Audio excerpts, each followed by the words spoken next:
je compte les jours.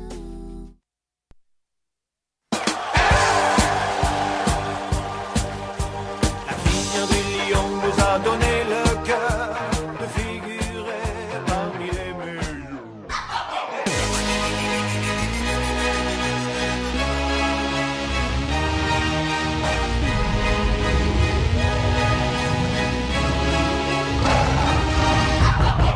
La crinière du lion, une couronne sur son encolure, symbole de l'empire, le roi des animaux d'un coup de griffe. Notre lion va laisser rivaux, il rugit, t'as pigé. Ici c'est Sacha. C'est la crinière du lion qui nous caractérise, et son rugissement, celui qui terrorise. Dans la savane de la première division, on règne sans conteste avec le plus grand nombre de saisons. On fait partie du paysage, plus de 80 ans d'âge, mais les crocs du lion sont toujours aiguisés, acérés, attisés par un glorieux passé. Bonsoir à toutes et à tous, bienvenue dans votre émission Soyons Sport, la dernière avant la Coupe du Monde. Donc on va en profiter un maximum ce soir, on va revenir, on va faire notre tour des championnats étrangers, on ira un petit peu plus loin ce soir, on regardera ce qui s'est passé notamment dans les championnats où on parle un peu moins.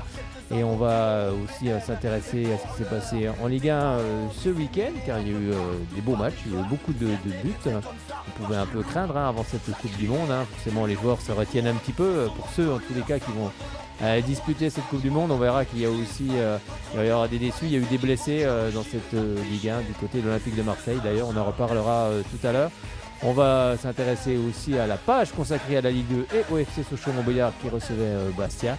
Et plus généralement à la Ligue 2, on regardera un petit peu tous les résultats de cette 15e journée. On va s'intéresser au National 2 avec comme le Racing Besançon, l'ASM Belfort et puis Jura Sud Foot. On verra si Jura Sud est toujours en tête de son groupe. Et ce qui s'est passé aussi pour les deux autres clubs comtois. On s'intéressera aussi au National 3 car c'était la 8e journée ce week-end. On parlera handball Pro League avec le GBDH. On verra si les Byzantins se sont imposés du côté de Massy. On regardera l'Euro handball féminin avec nos deux Byzantines Lucie Granier et puis Audrey Dembélé qui sont pour le moment, vous allez voir, ça se passe bien pour l'équipe de France. Allez, elle va aller en finale cette équipe et puis elles vont nous ramener les médailles, on l'espère. Et puis on va s'intéresser également, on parlera basket. Bref, vous l'avez compris, encore une actu chargée ce soir. Allez, on va couper Kaelix, rappeur bien connu que vous pouvez retrouver. D'ailleurs, il a une page Facebook, donc allez-y, allez faire un tour. Je pense que vous allez aimer sans doute sa musique. Après, les histoires de goût, ça concerne chacun. Nous, on aime bien en tout cas. Messieurs, bonsoir Tony, bonsoir Nicolas, bonsoir Fred. Bonsoir Fred, salut à tous. Salut les garçons aussi. Bonsoir Fred, bonsoir Nicolas. Bonsoir tout le monde. Bon, tout le monde se salue. Bon messieurs, on est chaud là, ça y est, la Coupe du Monde elle arrive bientôt là. D'un grand pas. Bon. C'est dimanche déjà. Alors parlez bien dans le micro parce qu'il faut bien vous, voilà. Oui. C'est déjà ce dimanche. Bon, on n'a qu'un micro pour deux, mais... Déjà le dimanche prochain, oui. C'est déjà J-6 déjà. Quel est le match d'ouverture ? Qatar-Équateur. Bien joué, monsieur Fitch. Dimanche à 16h, si je ne me trompe pas. C'est ça, nous on sera du côté du handball, ça sera le derby, Byzantin. Sinon, le match est chez GBDH Dijon. Le match inaugural sera chez nos confrères de TF1 d'ailleurs, qui diffusera la cérémonie d'ouverture et le match tout de suite derrière. C'est bien, t'as vu un peu comme ça part là. Il a révisé. Il a révisé. Et 48 heures plus tard, ce seront les Bleus qui entreront en scène contre l'Australie. Exactement. Mardi 22 à 20h. Il sait tout cet homme-là, c'est impressionnant. Et sur quelle chaîne le match des Bleus ? Sur TF1 aussi. Il va te le dire. C'est facile là aussi. D'ailleurs, c'est la seule chaîne de télévision qui diffusera en clair certains matchs de la Coupe du Monde. Il est capable de te donner toutes les radios de toute la France. Les radios locales, il les connaît par cœur. Peut-être nos amis d'RMC aussi. Et avec la fréquence. Radio. Et avec la fréquence en plus. Cette radio-là, on ne peut pas l'avoir à Besançon. Peut-être sur les box et sur le câble, mais pas après. Avec Internet, les portables et tout. Bon, messieurs, il y a une question, il y a une question qui se pose en ce moment. Beaucoup disent qu'ils vont boycotter cette Coupe du Monde. Alors, à vous, à titre personnel, est-ce que vous allez boycotter cette Coupe du Monde parce qu'elle se déroule du côté du Qatar ? Moi, personnellement, non. Je la regarderai en tant que passionné de football. Simplement. J'aime ta réponse. Parce que j'ai la même. Moi, pareil. Et d'ailleurs, de toute façon, on peut pas critiquer les Bleus. Et il y a Hugo Lloris qui a parlé aujourd'hui, qui a fait... parce qu'ils ont fait une interview, une conférence de presse de début de compétition, et il a dit qu'il prévoit quelque chose. il a dit aux journalistes présents, on ne vous dit rien, on ne vous dit pas quand, parce qu'on ne sait pas quand, mais on prévoit un truc pour justement les problèmes de droits de l'homme, l'écologie, les décès qu'il y a eu et tout. Ils prévoient quelque chose, mais il a dit, on ne sait pas quand, mais on prévoit un truc. Bon, après, c'est vrai qu'il y a beaucoup de choses qui ont été dites. Voilà, sur les droits de l'homme au Qatar, on sait que c'est pas, voilà, que c'est pas le top. Mais quand on voit ce qui se passe en France pour les JO en ce moment, voilà, il y a eu un reportage il n'y a pas très longtemps sur voilà, les chaînes publiques, il me semble bien, voilà, sur des contrats qui sont un petit peu bizarres pour les JO en France. Donc, voilà, par moment, on est peut-être souvent mal placé pour donner des leçons. Mais il y a des choses aussi. Moi, j'ai vu un reportage justement sur ce qui se passe du côté du Qatar, où l'alimentation, par exemple, de la climatisation qui fait beaucoup débat en ce moment, voilà, ça va être grâce à des panneaux photovoltaïques. Et ce qu'il faut savoir surtout, c'est que tout ça est régi par des entreprises françaises. Parce que toute l'énergie des stades, c'est Total Energy. Ceux qui ont construit... le métro. Il y en a qui tape du pied ou quoi? Non. Bon, je sais pas. Ouais, il y a un truc bizarre. Petit problème technique là. C'est ton micro. C'est le micro. Alors, c'est le Lequel? dernier. Donc, je pense que c'est le tien, Fred, qui faisait du bruit.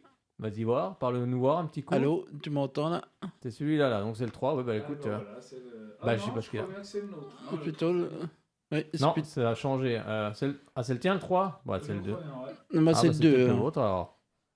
Non, C'est je plutôt... sais pas. Voilà, on s'en va. Je le remets. Allez, je le remets. On ferme l'antenne, bonsoir. C'est ça. Bon, bah écoute. Non, je plaisante. Bien sûr. C'est pour la dernière. Faut bien qu'il y ait un petit quelque chose, quoi. Sinon, ça serait trop simple. Ça n'irait pas. Bon, alors, on était en train de revenir sur cette Coupe du Monde où je disais que les entreprises françaises, comme tout ce qui est les stades vont être gérés, en tout cas aussi en ce qui concerne l'énergie par Total Energy, hein, c'est vrai. Vinci a construit aussi le métro, ils en parlaient d'ailleurs. Donc en fait, c'est toutes des boîtes françaises. Donc la question, elle se pose si vraiment il y a eu autant de décès. C'est-à-dire que les boîtes françaises sont quand même concernées. Mais je crois qu'il y a une enquête en ce moment, voilà, une enquête diligentée par la justice française justement pour savoir ce qui s'est réellement passé. Est-ce que le chiffre de 6000 morts, parce que ça paraît quand même assez énorme, est-ce qu'il est vraiment vrai? Est-ce qu'on ne sait pas en fait, ça peut être vrai, sachant que ça fait presque 10-11 ans que ça a commencé. Donc en 10-11 ans, pour moi, c'est possible. Hein. C'est énorme quand même, 6000. Hein. C'est un chiffre qui a été lancé comme ça. Et en fait, il n'y a pas véritablement de preuves parce qu'on ne sait pas. Oui, il y a ça aussi, ouais. Donc voilà. Donc, en fait, en tous les cas, il y a une enquête. On verra ce qu'il en ressort. Mais il faut quand même savoir que voilà, beaucoup ont critiqué. On a souvent entendu beaucoup de critiques. Et c'est vrai que c'est quand même régi par des entreprises françaises. Il faut quand même le savoir. Il y a un stade qui va être particulier. Et d'ailleurs, les Français, la France va jouer dans ce stade-là au premier tour. Il y a un stade qui est démontable. Oui, c'est ça.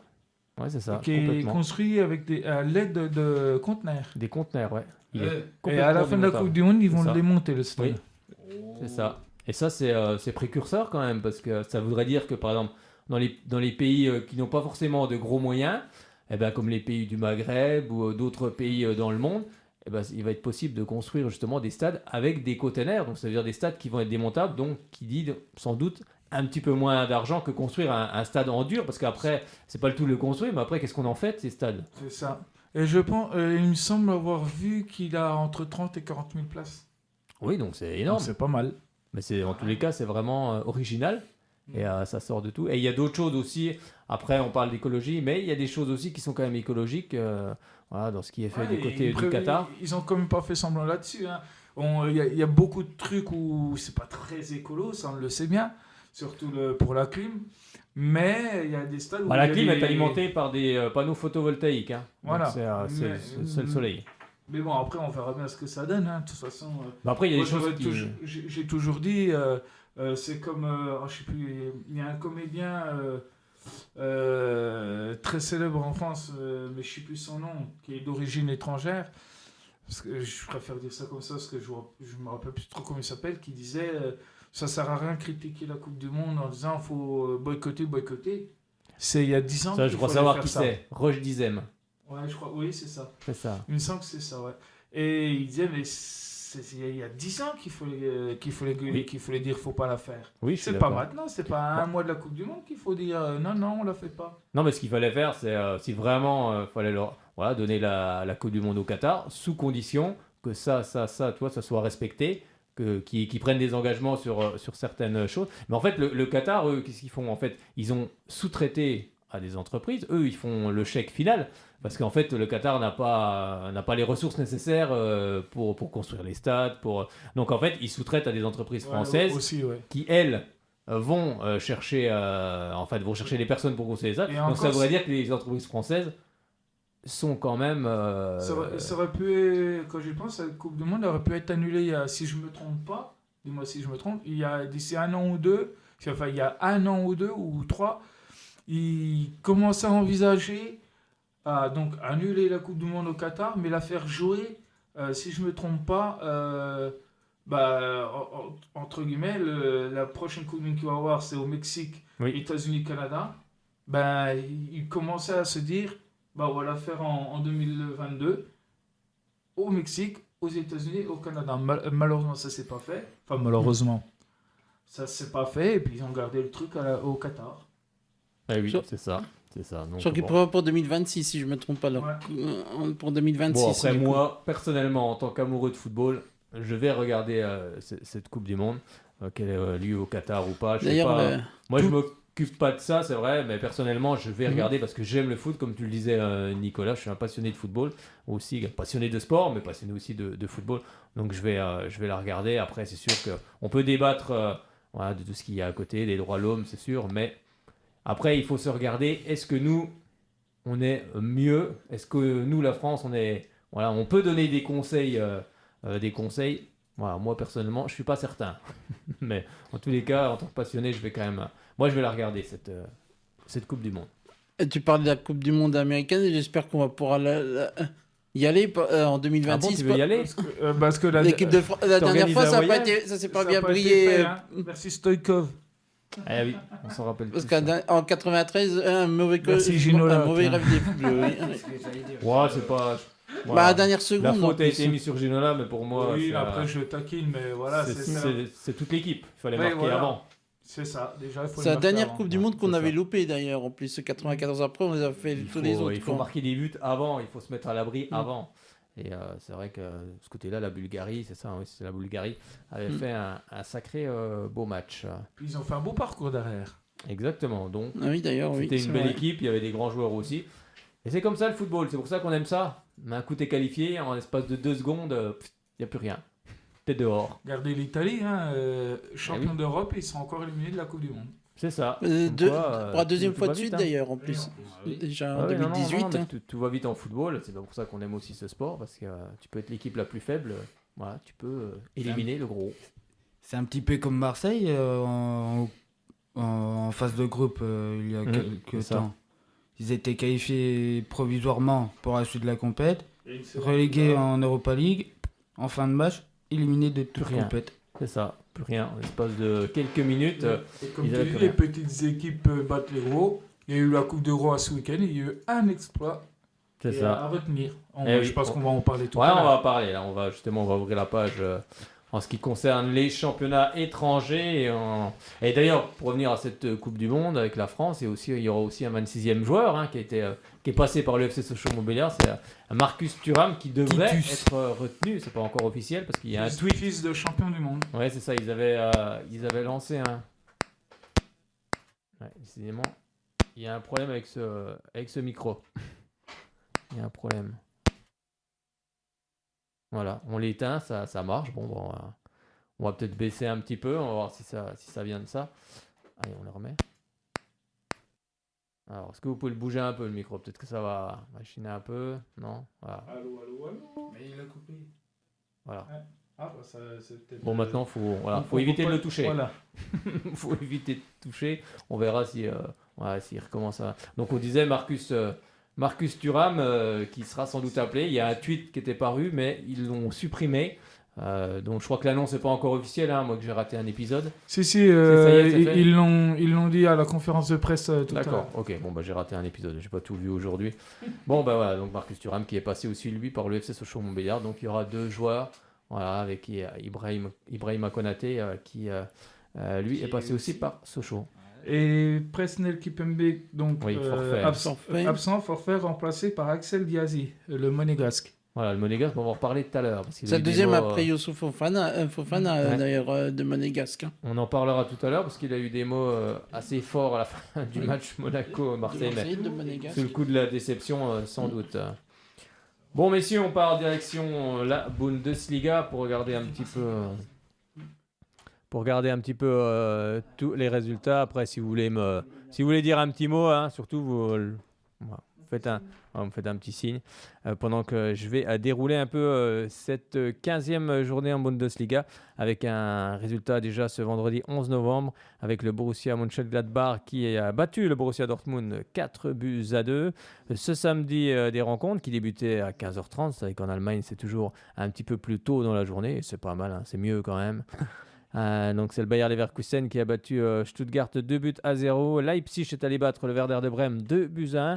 Bochum est allé battre Augsbourg 1-0. Le Hertha Berlin a battu Cologne 2-0. Wolfsburg est allé battre Hoffenheim 2-1. Le Bayern Munich est allé battre Schalke 04 2-0.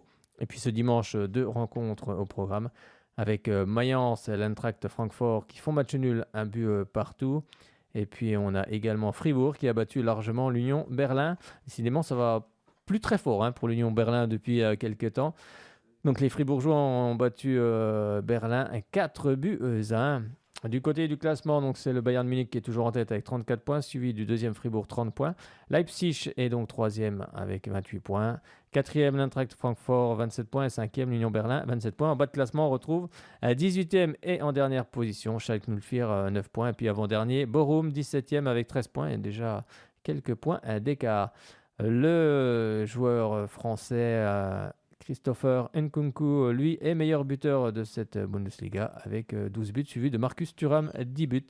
Et puis Füllkrug du Werder de Brême avec 10 buts. Oui, Fred, tu voulais dire En équipe de France, on parle de Christophe Nkunku en plus. Lui aussi. Oui, alors, j'entends moins ton micro là, je sais pas. Faut parler en face. Tu parles bien en face là? Je disais que Christophe Nkunku aussi voilà, est dans c'est l'équipe dans la liste de Didier Deschamps en plus. C'est ça. Il est retenu, bon, ce qui paraît logique. Hein. De belles pièces. Non. Comment? De belles pièces pour nous représenter au mondial. Eh oui. De beaux joueurs. Ouais, c'est vrai. On espère en tous les cas que ça va bien fonctionner. Direction l'Italie, cette fois-ci avec des résultats, ceux de la 15e journée, avec une rencontre qui avait lieu ce vendredi 11 novembre. Empoli a battu Cremonese 2-0. Des rencontres ce samedi avec Naples, Udinese 3-2. Lecce est allé battre Gênes 2-0. Bologne a battu Sassuolo 3-0. Et puis ce dimanche, plusieurs rencontres au programme. Tout d'abord, l'Inter de Milan qui est allé battre l'Atalanta Bergame 3-2. On a Monza qui a battu Salernitana 3-0. Un match nul entre l'AS Rome et le Torino, un but partout. La Spezia est allé battre, hélas, Vérone 2-1. Le Milan AC a battu la Fiorentina 2-1. Et dans le grand format de cette 15e journée, c'est donc la Juventus de Turin avec 2 buts de l'ancien parisien Moïse Kean, 43e et 54e minute de jeu, qui permet de battre la Lazio de Rome 3-0. Au classement, Naples est en tête avec 41 points. Très belle équipe de Naples. Hein. Comment? Qui est invaincu. Oui, c'est ça, invaincu pour le moment. Donc ça va être costaud en Ligue des Champions. Et puis on retrouve en deuxième position le Milan AC d'Olivier Giroud, 33 points. On retrouve en troisième position la Juventus de Turin, 31 points. Quatrième, la Lazio de Rome, 30 points. Et cinquième, l'Inter de Milan, 30 points. Donc la Naples a déjà 8 points d'avance sur le deuxième. Et puis 10 points d'avance face sur la Juve qui est actuellement en troisième position. Et en bas de classement, on retrouve 18e, 19e et 20e. Cremonese, 7 points. Gênes, 6 points. Et puis Hellas Vérone avec 5 points du côté du classement des buteurs avec l'ancien Lillois Osimhen de Naples qui en est à 9 buts. Arnautovic de Bologne en est à 8 buts. Et puis Lookman de l'Atalanta Bergame en est à 7 buts. Bon, messieurs, rien à dire sur la Serie A. On a tout dit. Rien de spécial. Comment? Tu as tout dit. Bah écoute, hein. Après, hein, faut intervenir. Hein.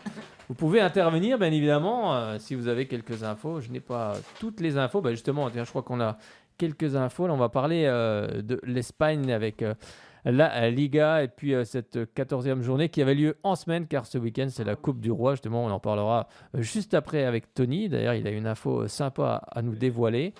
Avec ça c'était ce mardi 8 novembre avec Gérone qui était allé battre Elche 2-1. L'Athletic Bilbao avait battu le Real Valladolid 3-0. Le FC Barcelone était parti battre Osasuna 2-1. Et puis donc ce mercredi 9 novembre, Almeria a battu Retafe 1-0. La Real Sociedad est allé battre le FC Séville 2-1. Villarreal est allé battre l'Espagnol Barcelone 1-0. Et puis le Real Mallorca a battu l'Atlético Madrid 1-0. Et puis donc ce jeudi, le Rayo Vallecano et le Celta Vigo se quittent sur un match nul. Que je retrouve le match exact. Ah, Donc en fait, il y a eu la Coupe du Roi. Alors je n'ai pas vu s'il y avait le FC Barcelone ou le Real. A priori, ils n'ont pas joué. Mais il y a eu d'autres gros clubs espagnols qui ont joué. L'Atlético Madrid qui s'est imposé, qui se sont qualifiés. Villarreal, l'Espagnol de Barcelone. Le Real Mallorca. Il y a pas mal de monde. Mais il y a eu un exploit déjà, une équipe de Liga éliminée, que je retrouve le match exact parce que je ne le retrouve plus. C'est Cadix qui a fait un déplacement au Real Unión, qui est une équipe donc de 3e division espagnole, qui est au nord-est du Pays Basque, donc de l'Espagne. Et cette équipe-là a battu 3-2 Cadix. Et ce qu'il faut retenir, et ce qui est un peu marrant, surtout pour nous, Français, et puis pour les fans de Ligue 1, le propriétaire de ce club Real Unión, c'est tout simplement l'ancien entraîneur du Paris Saint-Germain, Unai Emery. Bah écoute, ça c'est une info. C'est une info. En tout cas, c'est une belle performance de ce club. Et puis, donc on connaît son propriétaire, Unai Emery. Donc qui a gagné plusieurs fois l'Europa League notamment avec le FC Séville. Et ben, c'est une info. Merci Tony en tout cas de nous avoir donné cette information sur la Coupe. Avec grand plaisir. Il est tout fier, il est content. On va regarder. Bah oui, il est content. Il a raison. On va continuer à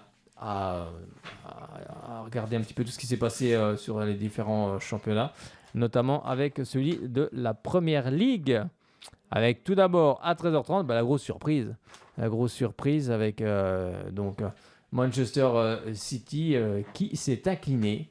Je crois que si je me trompe pas, c'est la deuxième fois qui s'incline. C'est la deuxième défaite pour City de la saison, il me semble bien.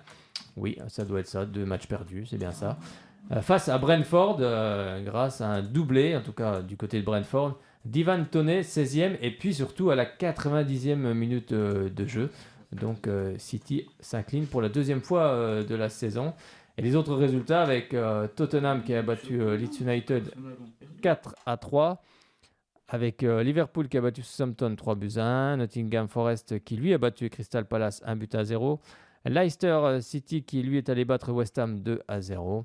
On a également Bournemouth qui a battu Everton 3-0, Newcastle a battu Chelsea 1-0. Arsenal continue sa marche en avant en s'imposant du côté de Wolverhampton 2-0. Oui, tu voulais me dire quelque chose, Tony ? Je le disais au début du championnat, si tu te souviens. Oui. Arsenal, je les sens bien et ils continuent. Je leur souhaite. Et ouais. Mais je le sentais bien. J'espère qu'ils vont continuer. Franchement, je le sentais. Bah écoute, on espère pour eux. Hein. Mais c'est vrai qu'ils sont mieux partis que la saison dernière. Hein. C'est quand même un championnat complètement différent. Après, ils ont mis les moyens aussi. Ils ont recruté des joueurs importants. Donc pour le moment, ça porte ses fruits. Et puis ce dimanche, 2 rencontres avec Aston Villa qui est allé battre Brighton 2-1. Et puis on a également Manchester United qui est allé battre Fulham 2-1. Après, je sais pas si vous avez vu cette interview de Ronaldo. Cristiano Ronaldo qui a fait une interview. Ouais, ça a été assez cash. C'est électrique. Ah là, il n'y a pas eu de langue de bois. Il n'y a pas eu de langue de bois. Donc si vous n'avez pas revu cette interview, allez la voir. C'est assez cash, mais en tous les cas, il dit ce qu'il pense. Et c'est sûr que ça va faire grincer les dents du côté de United. Au classement, donc Arsenal en tête avec 37 points.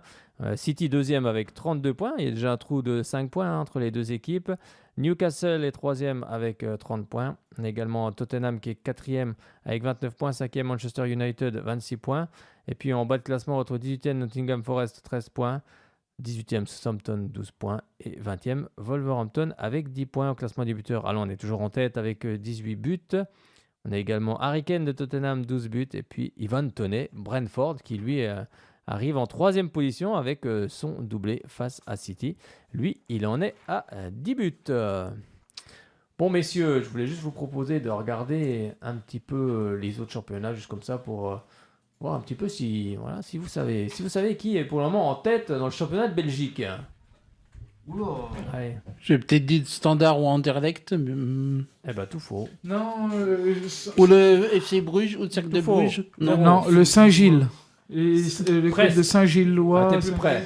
Le Racing Saint-Gilloise, Genk. hein. C'est Genk qui est en Genk, oui. tête. Ah Ouais. ouais, ils ont dû passer devant Moi, ça fait un moment, Saint-Gillois, je hein, crois. parce qu'ils ont déjà dit. Mais parce que Bon, j'ai j'ai moins rien dit. d'avance. Du Pourquoi j'ai rien Belge, dit j'aurais dit le Standard ou Anderlecht. Oui, voilà. Non, c'est Ou ça. le ils club ont- de Bruges, je ne sais pas. Voilà, ils ont 10 Oui, points c'est d'avance, Bruges. 46 points, puis Saint-Gilloise, 2e, 36 points, et puis Antwerp, lui, est 3e avec 35 C'est Anvers, points. hein, pour ceux qui sont pas Oui, Anvers. Anvers. C'est Anvers. Anvers. Anvers, c'est contre tout, Voilà. bien sûr. On peut le prononcer un peu comme on veut, ça marche aussi. Ah bah, tu parles à la néerlandaise. Eh oui. Et puis Ouais. 4e, donc le FC Bruges. Ils sont où, Pour, Anderlecht et le Standard, par contre, De et quoi puis non, Anderlecht et puis. Ouais, le Standard, ils sont 6e, et puis Anderlecht, ils sont 11e. Oh, dis non. Anderlecht Eh oui. C'est la Tu Jupiler League, le club, Eh le championnat belge, pour C'est être. ça. Allez, on va juste un petit peu plus haut, on va du Ouais. côté des Pays-Bas. Alors, qui est en tête aux Pays-Bas, d'après vous? Qui est en tête aux Pays-Bas, d'après vous? Le PSV, Presque. Allez, Ajax. l'Ajax, non plus. Feyenoord. Feyenoord, C'est ça. Feyenoord ouais, c'est Rotterdam. vrai, en fait, vous l'avez dit à l'envers. C'est Feyenoord, Ajax et PSV. Voilà, c'est les... Ah, le tiercé Les gagnant, trois premiers, le tiercé dans Enfin, l'ordre. De toute façon- Ouais, De c'est ça. toute façon, dans le championnat, c'est les trois favoris. L'Ajax, soit le Feyenoord ou soit le PSV Eindhoven. C'est Oui, un c'est des ça. trois. Bon, ça Parce que- fait longtemps, depuis la nuit des temps, Bon, les après, trois c'est- favoris hein, aux Pays-Bas. Après, c'est très serré, hein, 33, 30 et 30. Hein, donc, il n'y a pas beaucoup d'écart. Après, direction le Portugal. Bon, c'est Porto. aussi facile. Porto, Presque, Benfica, c'est ça. Benfica est déjà... Il est fort. peut-être avec le Sporting, peut-être C'est un après. peu Alors- comme les Pays-Bas. C'est un championnat où il y a Sport- 3 équipes et il faut compter sur que 3 équipes. Avec Porto et il y a Sporting Benfica- après. Bah, je dirais même 4 équipes maintenant, parce qu'il y a Benfica Lisbonne qui est en tête 37 points, suivi du FC Porto 2e 29. Ensuite, il y a le Sporting Braga, qu'on oublie Ah, souvent, Braga, hein. mais il y a quand même Braga, où le Paris Saint-Germain a pris un petit pourcentage hein, dans le club maintenant, parce qu'il voulait en faire un club satellite, hein, des choses que j'ai du mal à comprendre, mais bon. moi non plus, franchement. Moi, je comprends pas Un ce que c'est club Sporting et satellite. Portugal, Comme il- Chelsea, comme Enfin, Chelsea qui veut prendre Sochaux. Oui, c'est ça, franchement, c'est ça, mais bon, ça n'a C'est pas marché. lamentable. Ils ont essayé 2 fois, ça n'a pas fonctionné. Mais ouais, j'ai du mal à comprendre qu'on laisse, qu'on autorise ça en tous les cas. Je comprends pas trop. Et puis 4e, donc le Sporting Lisbonne avec 25 points. Donc voilà, c'est ces 3 Donc- équipes qui sont en tête. Et du côté de la Turquie, messieurs. Bon, nos amis Galatasaray, Turcs, là. Comment? Fenerbahçe peut-être. Ouais, c'est ça. Fenerbahçe et Galatasaray. Et le 3e, Demirspor Adana. Non. Ensuite 4e, Konyaspor. Et le Besiktas, lui, est 8e. Ah, Beşiktaş, ouais. Oh là. Et Trabzonspor, je crois que c'est comme ça. Qu'il dit. Trabzonspor, ils sont 7e. Mm. Tu vois, comme quoi. hein. Parce que je parle des clubs qui sont souvent Ouais, européens. hein, C'est ça. bien Et la sûr. Suisse, allez, à côté de chez nous, là. C'est pas Au très loin. Saint-Gall, je pense, avec Peter Zedler, je Ah pense. non, pas Saint-Gall, non. Non. Pas Bâle. loin, mais pas là. Bâle. Genève, je dirais Ouais, peut-être, non Servette Genève est 2e. Au FC Bâle, non. Ou les Non Young plus. Boys. Oui, les Young Boys de Berne, premier. Ouais. 35 points. Deuxième Ensuite, Servette, donc. Deuxième Servette, troisième Saint-Gall avec 24 points. Qu'est-ce qu'ils ont Bon, fait les c'est serré. Saint-Gallois, au fait, qu'est-ce qu'ils ont fait les hommes de Peter Zedler si, Ah, ils ont mis une raclée au FC Sion, là, franchement. 7-2 Oh, ben, dis- Voilà. à l'extérieur. oh, nom de Dieu. l'extérieur, Dans le Valais, donc, ils ont gagné dans le Valais, quoi. C'est ça. 7 buts à 2. Donc voilà, c'était un petit peu ce qu'on pouvait dire sur les différents championnats. Voilà, je voulais Bon, faire un c'est petit pas mal. tour, Mais c'est vrai que c'est des championnats qu'on entend très peu, qu'on en parle très peu. C'est vrai que. Bon, on n'en parle pas tout le temps parce que sinon l'émission elle durerait 2 jours. Oh. Elle durerait 2 jours, mais on essaie d'en parler Bah, de toute façon, ils sont tous en pause maintenant, puisque la Coupe du Monde arrive maintenant. Mhm. Ouais, c'est ça, la Coupe du Monde arrive, donc maintenant les championnats sont en pause. Et nous, bientôt aussi, mais avant ça... Pas tout à fait pour la Ligue 2, mais la Ligue 1, c'est Et terminé. oui, on voilà. va parler un peu de la Ligue 1, car il n'y avait pas de division 1 Arkema ce week-end. Et on va ouvrir directement la page Ligue 1.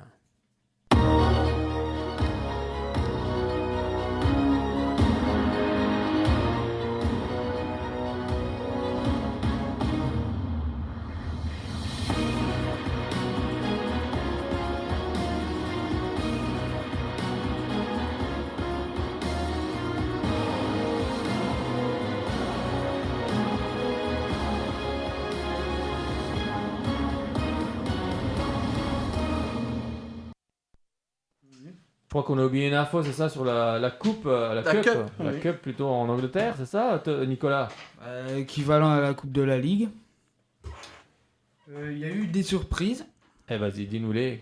En commençant par Manchester United recevait Aston Villa à Old Trafford. C'est Red Devils se qualifie sur le score de 4-2.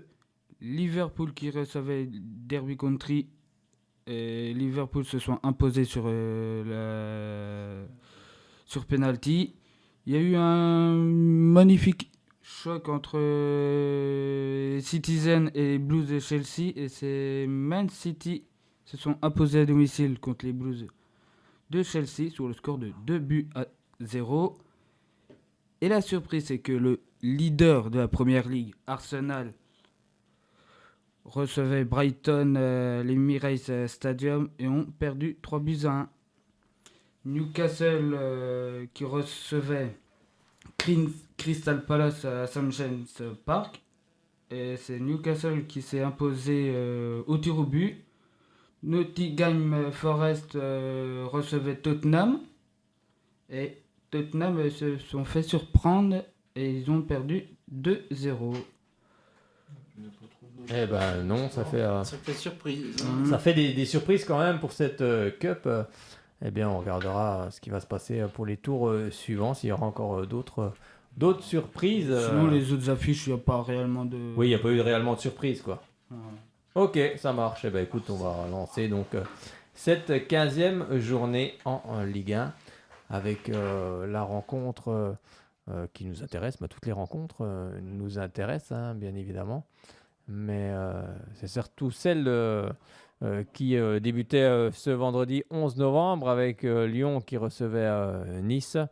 Et, ça a été une rencontre où les pénaltys ont compté, avec tout d'abord 38e minute de jeu, l'ouverture du score de cette équipe de Nice grâce à Nicolas Pepe, comme je le disais, sur pénalty. Et ensuite Alexandre Lacazette, 89e sur pénalty. Et ça fait donc un but partout. Je vous propose d'écouter la réaction de Laurent Blanc qui lui dit que le nul est mérité. Bon, certains journalistes pensaient le contraire. Et puis également la réaction de Lucien Fabre qui lui dit simplement que son équipe a sans doute manqué de réalisme. Non, mérité. Pour moi, hein, je suis peut-être pas objectif, mais pour moi c'est mérité. Vu la deuxième mi-temps que nous avons fait, c'est mérité de prendre un point sur ce match. Pas parce même si on a été des fois pris en défaut en contre, mais on les a acculés devant leur but, on a eu la possession de balle, on a animé les côtés, on a été meilleur quand même en deuxième mi-temps. On a été meilleur, donc on a eu quelques occasions, on a eu un penalty. Bon, pourquoi vous pensez que le nul de Lyon ce soir est heureux? On n'a pas le même ressentiment. Moi je trouve que sur le match, j'en ai discuté avec l'entraîneur de Nice, le nul est à peu près mérité. Bon, c'est comme ça. Je pense que chacun a eu sa période. Même si nous, on a été très moyen en première période, ils ont su en profiter par ce penalty. Je pense qu'en deuxième période, on les a bien... Et puis je vois un peu les stats du match. Regardez les stats du match. Donc ça veut pas tout dire non plus, mais je pense qu'en deuxième mi-temps, on les a bien bousculés. Il ne faut pas rester fixé là-dessus. C'est le football, des fois c'est difficile. Lorsqu'on revoit les images, il me semble semble-t-il, il n'y a pas de faute. Et puis ça pourrait finir autrement, mais l'erreur, elle est pas là, elle est avant. Il est 30 secondes, 40 secondes avant, on perd le ballon. C'est surtout ça. Je suis très content parce que on a osé jouer, on s'est créé des occasions. Et puis voilà, je pense qu'on pouvait gagner ce match. Hélas, à la fin, on fait 1-1, mais bon, c'est pas... Moi, je prends le positif, puis il y en a pas mal, quoi. Alors, c'est difficile parce que Sofiane Diop, c'est le pied. C'est le pied, il a mal au pied. Je l'ai vu avec un bandage, là. Et puis Mario Lemina, il s'est tordu la cheville. Donc il pouvait plus... Ça sert à rien de forcer, quoi. Parce qu'il a déjà un strap au genou, à la cuisse, puis maintenant il est avec des béquilles. Donc voilà, quoi. Mais je peux pas vous dire quel degré de gravité c'est pour les deux, quoi. Absolument pas. J'espère simplement que c'est pas grave, quoi. Sofiane Diop, il dit lui-même, lui il pense que c'est rien du tout, quoi. C'est juste comme ça. Mais après, voilà. Je peux pas vous dire plus. On sait rien. Au début, on a un peu souffert parce qu'il sortait le ballon avec 3 joueurs derrière. Et Tagliafico le latéral gauche était souvent seul. Et on a modifié un peu ça. Puis je pense dans la récupération du ballon, on était beaucoup mieux après. C'est ce qui nous a donné confiance pour oser faire le jeu, oser jouer et puis aller de l'avant, quoi. Et c'était pas mal, quoi. C'était pas mal après. Il nous manque un peu de réalisme, quoi. Il manque un peu de réalisme, c'était ce que disait justement Lucien Fabre, l'entraîneur de cette équipe de Nice. Direction les 2 rencontres du samedi, avec tout d'abord Lens qui recevait Clermont. Un match renversant, surtout pour les Clermontois, qui menaient grâce à un but contre son camp de Samet, 39e minute de jeu. Clermont mène 1-0. Avant qu'en deuxième période, les Lensois ne se réveillent. Et puis ça commence par Wesley Saïd, 60e minute de jeu, avant que Seko Fofana, 68e, ne marque donc le but de la victoire. Et victoire lensoise dans cette partie. On va écouter les réactions. Tout d'abord, celle de l'entraîneur de Lens, Franck Hez. Vous allez voir, lui, il tire le bilan avant cette Coupe du Monde. Et le bilan, forcément, pour cette équipe de Lens, il est plus que positif pour le moment. Et puis également Pascal Gassien qui lui revient sur le fait que son équipe a sans doute manqué de maîtrise. Et évidemment que c'est une aventure humaine. Et on peut le mesurer ce soir parce qu'au-delà de la vie du club, il y a nos supporters. Et je pense que c'est évidemment un grand plaisir de pouvoir donner du bonheur et de la fierté aux gens. Et bon, ça au-delà des points qu'on a maintenant ou qu'on aura en fin de saison, je ne sais pas comment on finira. Mais ça, personne ne pourra nous l'enlever, ça c'est sûr. Tenir cette moyenne de points, qui est une moyenne de points d'un champion, je pense que je suis très clair, ça sera certainement très très compliqué, mais ça c'est pas ça le plus grave. Ce qui compte, c'est que on continue à mettre autant de vie, autant de passion, autant d'énergie, autant de qualité, et qu'il y a encore des points, ou collectifs ou individuels pour certains, sur lesquels on peut encore aller plus loin. Donc moi les points, je peux pas y faire grand chose, mais par contre le travail individuel, le travail sur le collectif, je sais qu'on peut toujours s'améliorer. Et d'ailleurs, on s'améliore. Donc il n'y a pas de raison qu'on ne puisse pas encore s'améliorer, ça c'est sûr. Il nous a manqué 3 quarts d'heure. Mais non, après, on joue contre une équipe qui est deuxième. Je l'avais dit, c'est une des 2 ou 3 meilleures équipes du championnat de France aujourd'hui. Donc il nous a manqué un petit peu de maîtrise, un petit peu de... Je vais dire peut-être un petit peu de courage pour qu'on joue un petit peu plus haut à un moment donné. Mais bon, c'est dû aussi à la qualité de l'adversaire. Bien sûr, on n'est pas bien ressorti, n'arrivait pas à conserver le ballon, donc ça revenait, puis à un moment donné, ça devenait quasiment inéluctable. Voilà, je pense qu'on peut faire mieux, mais c'était difficile. Donc voilà, je pense que les joueurs ont fait le maximum aujourd'hui pour essayer de grappiller au minimum un point. C'est dommage parce qu'on avait bien débuté le match comme l'an dernier. Donc c'est le regret parce que je pensais qu'on était capable d'aller au bout.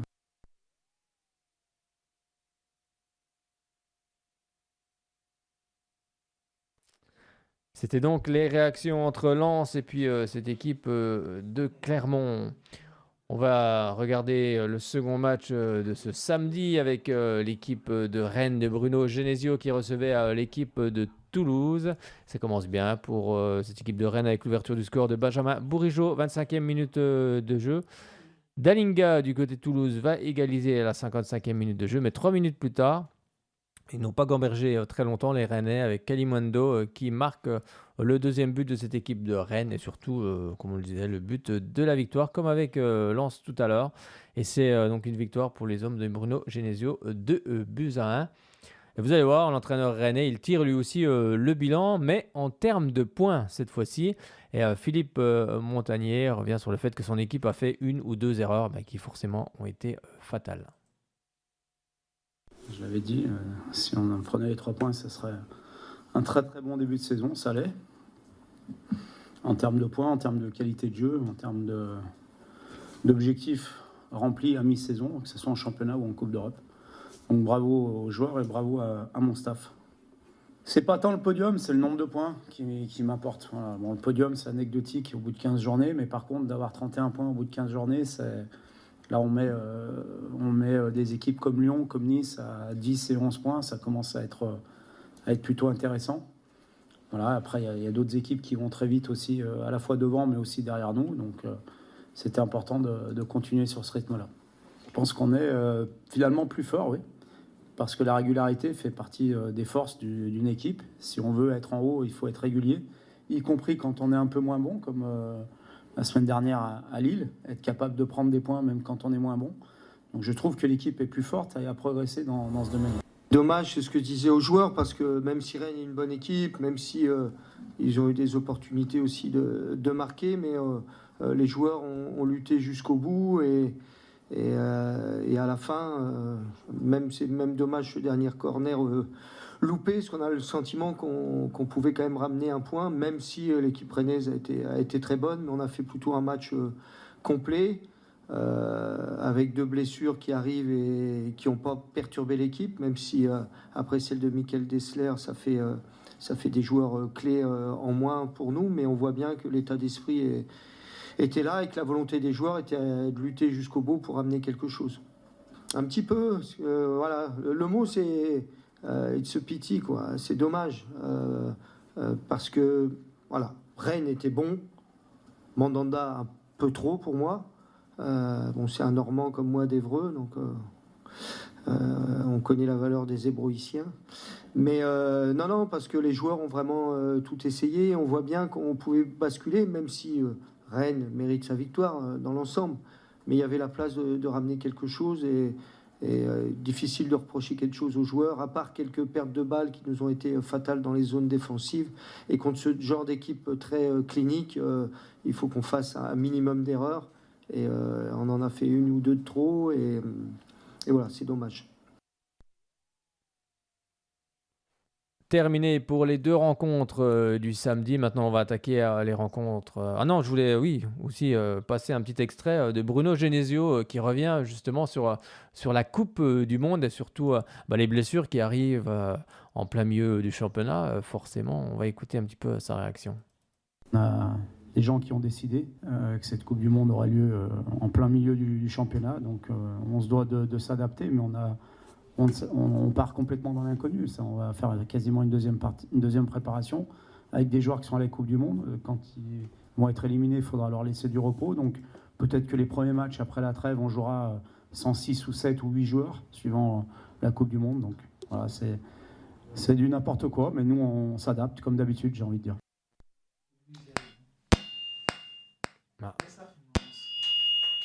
Ça recommence décidément. Voilà. C'est pareil. Il y en a qui fait du morse ou quoi? Il y a quelqu'un qui fait du morse? Bon, je sais pas. On va baisser un peu les sons. Voilà. Voilà. On va régler le machin. Alors, est-ce que ça recommence? Ça s'est calmé. Voilà. Ça s'est calmé. Bon, un peu d'accord avec ce que dit Bruno Genesio. Il va falloir refaire une deuxième préparation pour toutes les équipes, que ce soit Ligue 1, Ligue 2, bien évidemment.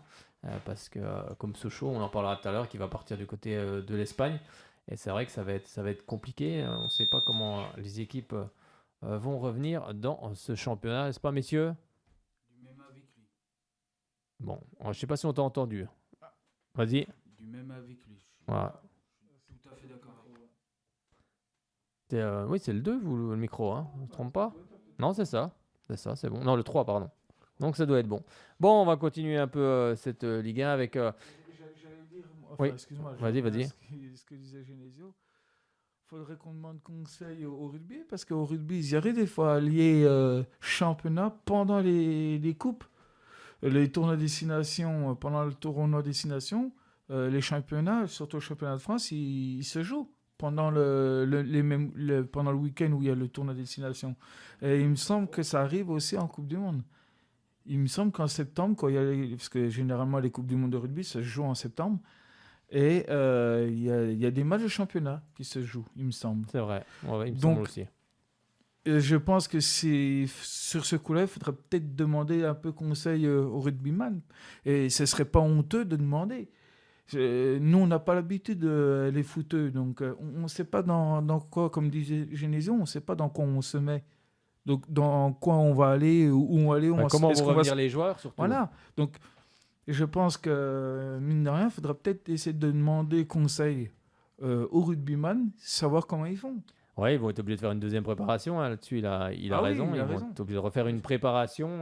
Pareil, ils ont 5 semaines avec la Coupe du Monde. Donc, il va falloir refaire une préparation. Et puis récupérer ceux qui vont arriver. En espérant qu'ils arrivent tous. Bon, ils seront entamés physiquement, mais qu'il n'y ait pas de blessures et de choses comme ça. Parce qu'on sait que c'est exigeant. Et leur laisser un temps de repos aussi. Parce que... il faut aussi se reposer parce que c'est quand même une compétition. C'est pour ça, à mon avis, il faut vraiment demander aux rugbyman comment ils font. Et je dis ça sérieusement, il faut vraiment demander parce que eux, ils y arrivent. Bah, ils verront en tous les cas s'ils ont besoin de l'appui à des rugbyman.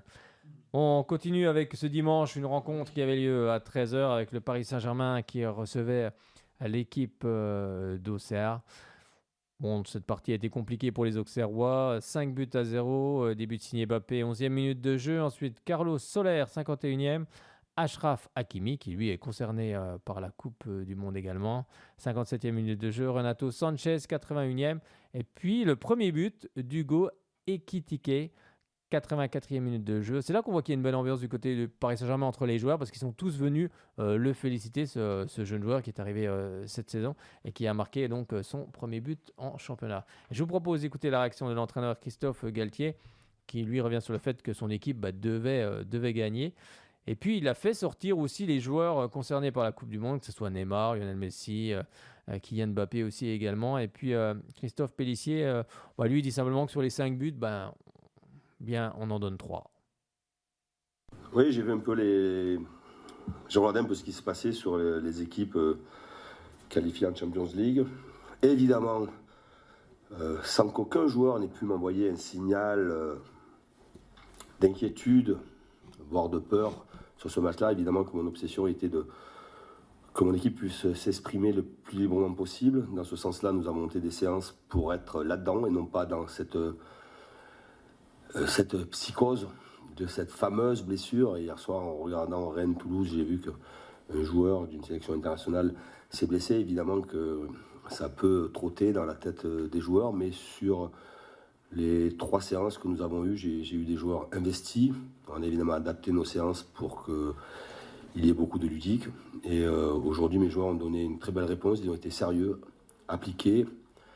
Ils ont cherché à vite creuser l'écart. On a ouvert le score rapidement, mais après, on a un peu ronronné, mais on a été sérieux sur un plan défensif, sérieux dans la récupération du ballon. Et évidemment que c'est un bon dimanche après-midi parce que, il fallait gagner.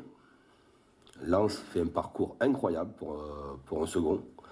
Et que nous faisons un très beau parcours aussi, mais qu'il fallait gagner pour maintenir un certain écart. Le 28 ou le 29, on va recevoir Strasbourg. Le 1er janvier, on sera à Lens. On verra dans quel état seront les équipes et les effectifs à ce moment-là. Mais voilà, il n'y avait pas l'obsession d'être invaincu, quoi. L'obsession était de gagner. Évidemment, si en marquant beaucoup de buts, évidemment que c'est beaucoup mieux et ça rend un match moins âpre et moins dangereux.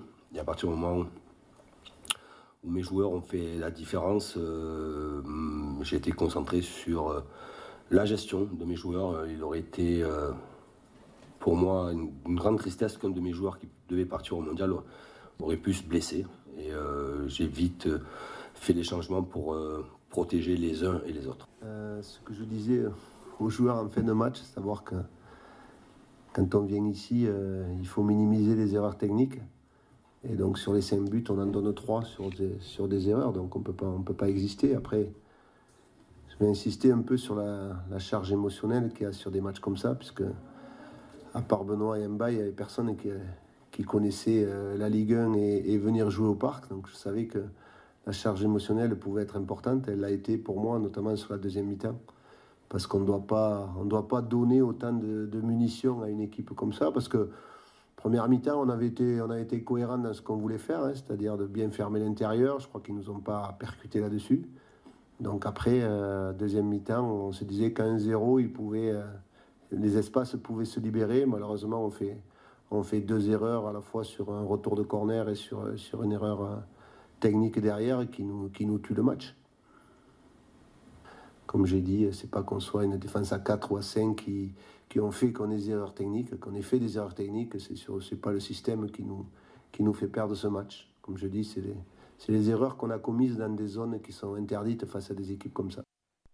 Et bien justement, on va parler un peu tactique là, parce que le Paris Saint-Germain a mis un système en place, un système qui était déjà le cas avec Thomas Tuchel, avec 4 défenseurs, et justement on lui pose la question, enfin pas à nous, hein. Personnellement il n'a pas posé la question à Christophe Galtier, mais on lui pose la question justement sur ce nouveau système hybride. Un 3e système hybride, tu peux nous en dire plus? Non, on attend ou pas? Non, mais voilà, là on a pas essayé, mais on a travaillé ces quelques jours une défense à 3 pour être très agressif en haut, une défense à 4 avec Danilo qui reprenait sa position au milieu. C'est quelque chose qui se faisait à l'époque de Thomas Tuchel, beaucoup avec Marquis. Et ce qui nous donne un meilleur équilibre, qui nous donne aussi de l'assurance dans le domaine aérien quand on est sur un bloc bas. Mais même si les joueurs vont partir à la Coupe du Monde, d'autres vont continuer à travailler de manière individuelle. Nous, le staff, on va travailler sur autre chose parce qu'il faut trouver il faut trouver de la variété et aussi un peu surprendre à la fois l'adversaire mais aussi nos joueurs. Et oui, c'était donc peut-être le prochain système que va adopter Christophe Galtier, mais il y a aussi une polémique, pas dans le match, mais en tous les cas, ce qui s'est passé après le match. Oula, il y a quelqu'un qui s'enrhume dans le plateau avec Kylian Mbappé, entre Kylian Mbappé plutôt et puis Kees Ruiz, rappelez-vous, c'était un ancien joueur du Paris Saint-Germain. Alors, c'est 11 Mondial qui nous relate un petit peu ce qui s'est passé.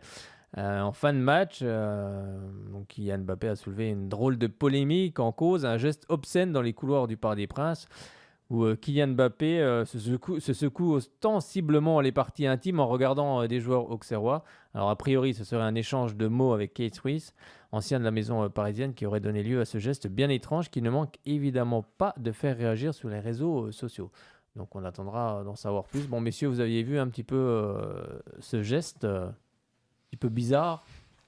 Parce que, comme disait hors antenne Nicolas tout à l'heure, j'ai l'impression que Mbappé, depuis l'arrivée de Messi, alors on ne sait pas réellement s'il se défend et puis qu'il pète un petit plomb, puis il montre, il fait ce geste-là. Est-ce qu'il est dans son bon droit parce qu'il se défend ou pas? Est-ce que c'est juste lui qui pète un plomb ou pas? J'en sais rien.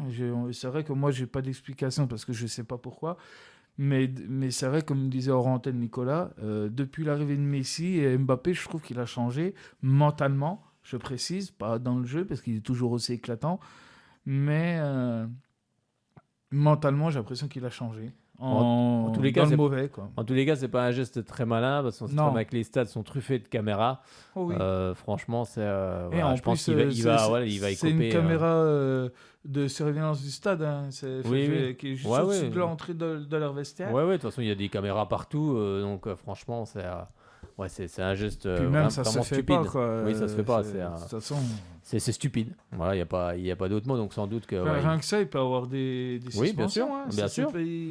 La Ligue, je pense qu'ils vont s'y mettre. C'est peut-être ce qui va se passer. Hein. Ah oui. C'est ce qui va se passer. pendant la Coupe du Monde, je pense qu'ils vont se réunir. Ça, c'est sûr et certain. Il y a de grandes chances. Allez, on continue. Oui. Et prends ton micro, là, c'est à 15 mètres de ton micro, monsieur Fitch, là, puis on t'entend pas. Il cause dans le vide. Bah oui, t'as ton micro qui est à 15 mètres. Attends, je te l'ouvre. Je pense qu'ils vont le convoquer après la Coupe du Monde parce que là, il est parti. Là. Comment ça? Toi, tu vas le convoquer après la Coupe du Monde? Non, c'est pour la Ligue. Ah, d'accord, j'ai compris que tu allais le convoquer. Là, je crois que c'est ta fête aujourd'hui. Là, je m'appelle Didier Deschamps, je le convoque. Bon, c'est pas Didier Deschamps qui va le convoquer, hein. C'est la LFP. C'est donc la commission de discipline de la LFP, sans doute. Bon, on continue cette Ligue 1, messieurs, avec les rencontres qui avaient lieu donc à 15h.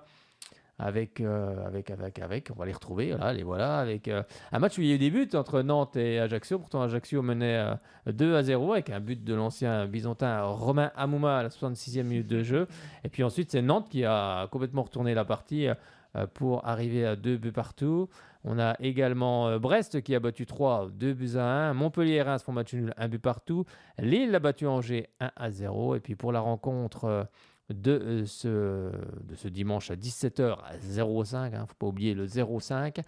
Strasbourg donc et Lorient se quittent sur un match nul, 1 but partout, alors que les Lorientais ont mené jusqu'à la 87e minute de jeu avant que le Strasbourgeois Habib Diallo égalise. Une bonne chose pour Strasbourg, parce que Strasbourg est quand même en position de relégable. Donc c'est compliqué pour les Strasbourgeois. Pourtant, il y a 3-4 mois, c'était une équipe flamboyante. Et puis là, en l'espace de 4 mois, eh bien, c'est devenu très compliqué, comme quoi le foot n'est pas toujours très rationnel. Et puis, la rencontre qui nous intéresse, c'était celle entre Monaco et puis l'Olympique de Marseille, où il y a eu aussi beaucoup de buts. Il y a beaucoup de choses à dire sur cette partie, avec une équipe de Marseille qui va s'imposer dans cette partie en toute fin de match. Mais ça avait tout d'abord débuté par l'ouverture du score des Marseillais par Alexis Sanchez, 35e minute de jeu. Ensuite, c'est Wissam Ben Yedder, 45e sur penalty, qui va égaliser avant que Monaco reprenne l'avantage grâce à Kevin Folland à la 72e minute de jeu. Ensuite, un beau but de Jordan Verretou dans la surface. Il récupère le ballon, il se met bien dans l'axe, il frappe. 83e, 2 buts partout. Et ensuite, eh bien, c'est une faute sur Dimitri Payet qui est rentré quand même pour le dernier quart d'heure, ou même les 10 dernières minutes, je crois bien.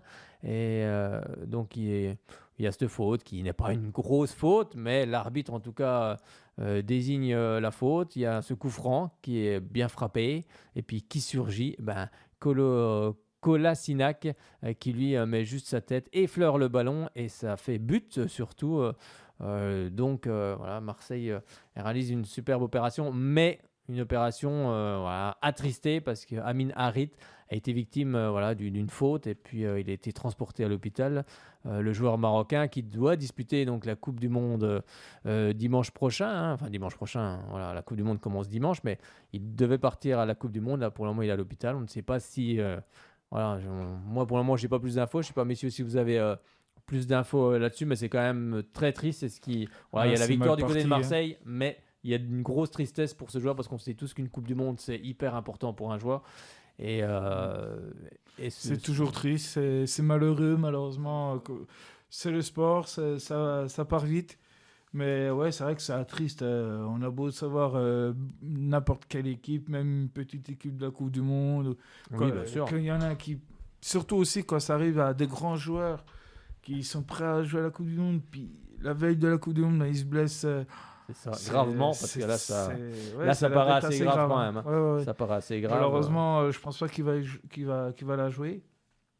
Ça reste toujours dommage. Ça va être compliqué parce que l'on voyait bien qu'il se tordait de douleur, c'était très compliqué. Donc forcément, ça a acheté un froid sur tout le monde. Même les commentateurs du match, après, ils ont eu du mal à reprendre le fil du match. Il y a même un monégasque qui a vu la blessure, je crois. Ça lui a fait bizarre. Ça l'a travaillé. Ça l'a remué. Non, mais des blessures comme ça, même qu'on est adversaire, on peut que compatir, on peut qu'être mal, quoi. Donc c'est malheureux, mais c'est comme ça. Puis bon, malheureusement, dans ce match-là, il y a aussi, de ce que j'ai compris, pas mal d'erreurs d'arbitrage.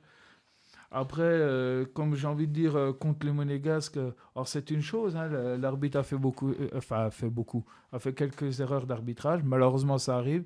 Avec la VAR, ça continue. Alors ça devrait pas, mais bon, ça continue.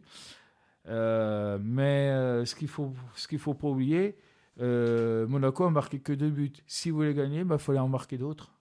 Exactement. Puis il fallait surtout bien défendre. C'est ça. Malheureusement, ça n'a pas suffi.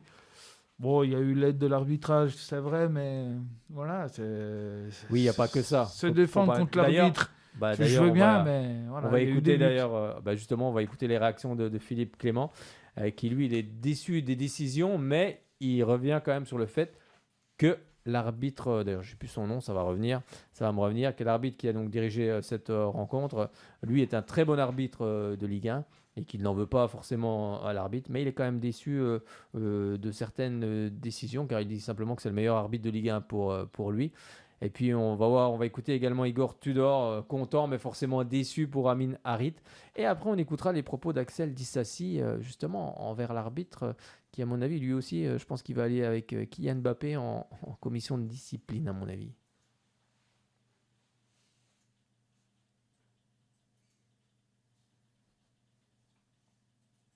Comme tu dis, cruel. Hein? Le premier mi-temps, c'était en équilibre, mais je n'étais pas content de certaines phases, certains moments de malorganisation de mon équipe. Nous avons parlé de ça pendant mi-temps. Nous avons montré des images pour améliorer ça, pour créer plus d'occasions et d'être aussi plus stable défensivement. Et le deuxième mi-temps, nous avons dominé. Nous avons joué bien avec ballon. Nous avons créé des occasions. Nous avons marqué le but très important, le 2-1. Et tout était dans nos mains.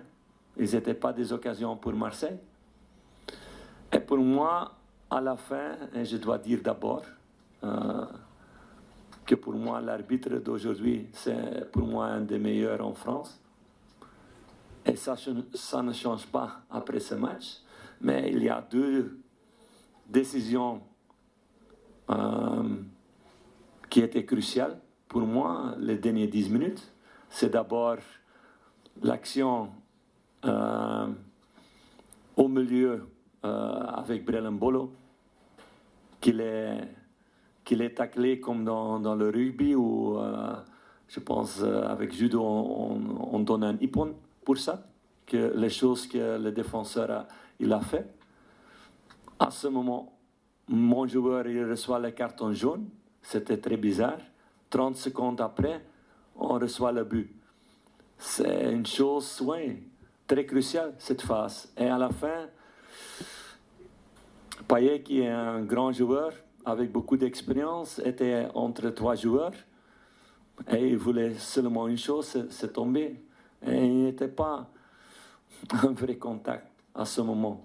Mais on reçoit dans une situation très dangereuse.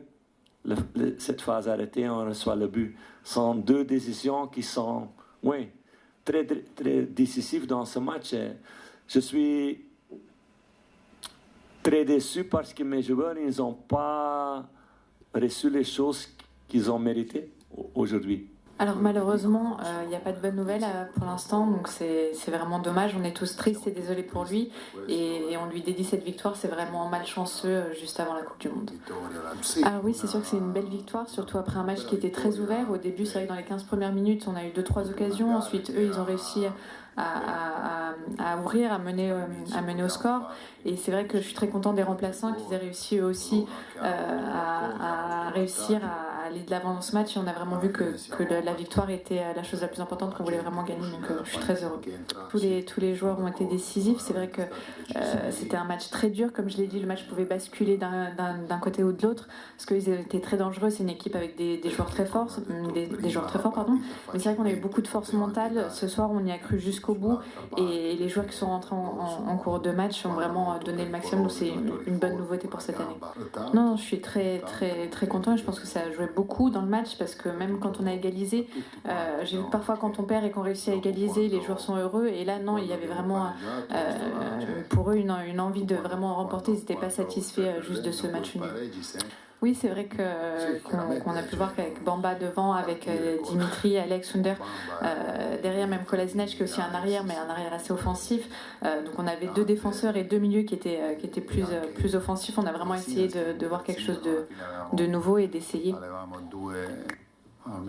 Alors les sensations sont positives. Je pense qu'on a fait des bonnes prestations. Si on regarde les matchs aussi de Ligue des Champions, moi je pense que tous les matchs ont été bons, que les matchs m'ont plu. On a réussi à créer un peu une identité à l'équipe. L'équipe donne vraiment tout, le maximum. On essaie de montrer un football qui est propositif, avec l'envie de marquer, pas forcément de défendre. C'est vrai qu'il nous manque des points, peut-être aussi un peu par malchance, mais je pense qu'on a de bonnes bases et après la coupure, on pourra réussir encore plus à nous améliorer puisqu'on aura plus de temps pour s'entraîner et moins de matchs qui se suivront. Donc c'est une bonne base. Et on en connaît un petit peu plus, en tout cas sur les causes donc de la blessure, enfin les causes, surtout sur la blessure d'Amin Harit qui souffrirait d'une entorse des ligaments croisés du genou gauche. Donc c'est le communiqué qui a été publié ce lundi par l'Olympique de Marseille. Bon, on lui souhaite un très bon rétablissement et forcément, voilà, on est tous très attristés de ne pas le voir justement dans cette Coupe du Monde avec cette équipe du Maroc. Et puis il y a aussi un autre joueur qui va sans doute créer aussi la polémique, comme tout à l'heure avec Kylian Mbappé. Il y a aussi les mots que dit Axel Disassi, je vous propose d'écouter. Mais sur la dernière, je suis désolé, il n'y a pas faute. On fait pas de la danse. C'est du football, c'est un sport de contact, on fait pas de la danse. Sur la dernière, je suis désolé, il n'y a pas faute. Vous pouvez regarder les images comme vous voulez, il n'y a pas faute. Et c'est toujours la même chose. C'est toujours la même chose. Je suis désolé, mais sur les 15 dernières minutes, l'arbitre était pour Marseille. À partir du moment où Marseille a égalisé, l'arbitre était pour Marseille. C'est tout. Bon, messieurs, propos polémiques, hein. Je crois une main morte, on peut dire. Non, il n'a pas été une main morte, mais je pensais qu'il allait dire des choses plus graves. Dire encore que, bon, ça reste pas bien de dire que l'arbitre était pour l'adversaire. Ah oui, c'est même très grave. Pas bien. C'est même très grave. Mais après, on peut nuancer. Enfin, on peut nuancer, non. Parce que c'était sur le moment, je pense que. Oui, voilà, c'est une réaction à chaud. Je pense qu'il était en colère. Quelques petites heures plus tard ou le lendemain, il aurait. Bah, je pense que on lui aurait posé la même question, il aurait dit autrement. Non, c'est surtout que le lendemain, il a dû se dire bon, bah, j'ai quand même dit une belle connerie, quoi. Oui. Hier soir. Après, il va se dire bon, je pense quand même, mais j'aurais peut-être pas dû le dire comme ça. Puis, est-ce qu'on a le droit de penser que l'arbitre. Il a le droit de dire que l'arbitre a fait des erreurs ou. Oui, il a le droit de dire que mais il n'aurait peut-être pas de le dire comme ça parce que je pense que. Oui, ça voudrait dire que l'arbitre n'est pas neutre là. Ça veut voilà, dire je pense que il va rejoindre Mbappé. Oui, il va sans doute être sanctionné sur ses propos. Oui. Après, c'est une réaction à chaud. C'est vrai que c'est toujours délicat quand on fait des réactions à chaud. Les joueurs sont énervés. Puis des fois, il y a des mots qui dépassent la pensée. Sans doute que ça en fait partie. Sans doute que le lendemain, oui, il a dû se dire, j'ai quand même dit des conneries hier. J'aurais pas dû, mais bon, après, c'est dit. Et c'est vrai que ça fait vite le tour. Même Thierry Henry en a parlé après, a dit que c'est une réaction à chaud. C'est toujours compliqué. Et même un de ses partenaires après... donc de l'AS Monaco, je ne sais plus, je ne l'ai plus en tête, a indiqué que lui, il était énervé aussi, mais par contre, il fallait défendre. Voilà ce qu'il a dit. Il a dit il restait quand même quelques minutes, il fallait défendre. Il ne fallait pas dire, bon, il n'y a pas faute, machin, parce qu'après, c'est là-dessus, quoi. C'est surtout sur la faute sur Dimitri Payet. Certains estiment qu'il y avait faute, d'autres estiment qu'il n'y avait pas faute. Mais c'est surtout, il fallait défendre, car le match n'était pas terminé. C'est ce que je disais tout à l'heure, c'est que c'est bien beau de dire que c'est la faute de l'arbitre, il n'aura pas dit faute. A dit si, l'arbitre a fait ça, il s'est trompé, c'est bien beau de dire ça, mais à un moment donné, il faut savoir défendre aussi. Le match n'est pas terminé. Exactement. Donc, et je dis toujours, un match n'est jamais fini avant le coup de sifflet de l'arbitre. Voilà, tout est possible. C'est ça, donc là ils étaient tous un peu énervés et finalement l'énervement a fait qu'ils ont moins défendu. Et bien Marseille en a profité, c'est comme ça, c'est le football. Eh bien on va clore cette Ligue 1 en vous donnant le classement et puis en vous donnant le classement donc de cette Ligue 1 après cette 15e journée. Le Paris Saint-Germain est toujours en tête avec 41 points. On a Lens qui est deuxième, 36 points. Troisième, Rennes, 31 points. Quatrième, Marseille, 30 points. Cinquième, Lorient, 28 points. Ensuite, on a Auxerre, 17e avec 13 points. L'AC Ajaccio, 18e avec 12 points. 19e, Strasbourg avec 11 points. Et puis, on a 20e, Angers qui ferme la marche avec 8 points au classement des buteurs. Kylian Mbappé, le Parisien, on est toujours à 12 buts, suivi de Neymar à 11 buts. Et puis Mofi, le Lorientais, on est à 10 buts. Prochaine journée, donc ça sera le mercredi 28 décembre. Donc ce sera la 16e journée. Les rencontres, pour le moment, sont programmées à 20h. Mais bon, ça va changer d'ici là. On aura Paris Saint-Germain, Strasbourg, Marseille, Toulouse, Auxerre, Monaco, Nice, Lens, Brest, Lyon, Clermont, Lille, Reims, Rennes, Lorient, Montpellier, 3 Nantes. Et puis l'AC Ajaccio face à Angers. Eh bien, moi, messieurs, je vous propose de refermer cette page et puis d'ouvrir la page Ligue 2. Est-ce que ça vous va? C'est un beau programme, ça, page Ligue 2. Oh, je crois, oui. Ah, c'est sympa. Hein. Moi, je dirais